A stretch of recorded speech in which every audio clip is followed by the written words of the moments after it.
Okay, the dehumidifier just kicked on.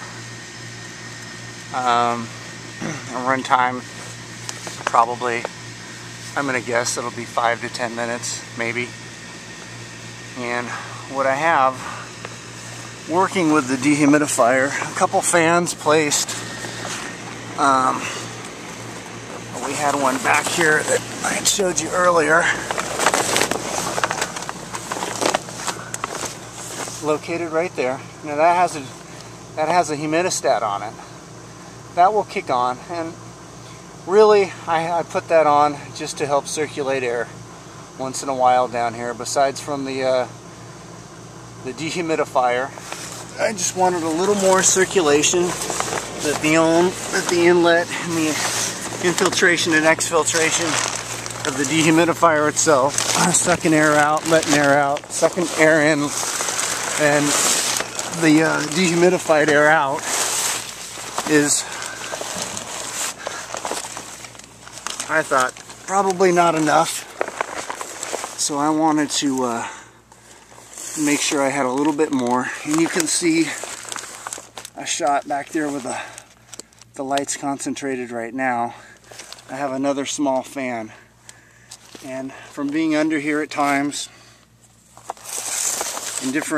there's a split system in this house, as well as electronic damper.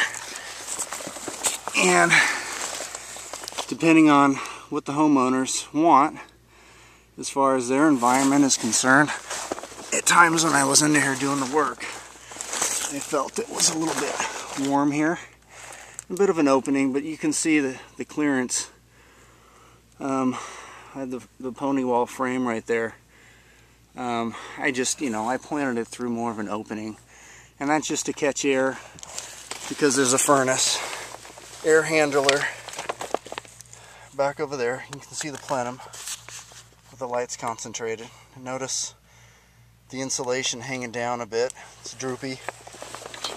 Some of that, no doubt, is from me working under here, but a lot of it is that's just naturally what occurs from insulation that is exposed to moisture. It has no other thing to do but to droop. It's just gravity acting on it. It's nothing really holding it up there. So it eventually droops. And really, with a moisture barrier in place, you can actually remove it.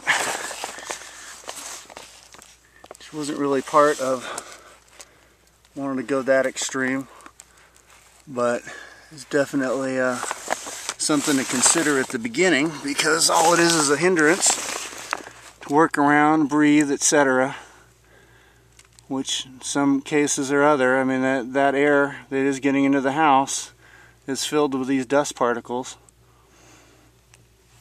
So after you put a moisture barrier down, you really don't need insulation in the floor other than at the rim, which I did in cases. Put some R19 at the rim. Not much of a rim here. It's a 2x6 house. This house is built on girders, and you can see all the piers that I had to cut around.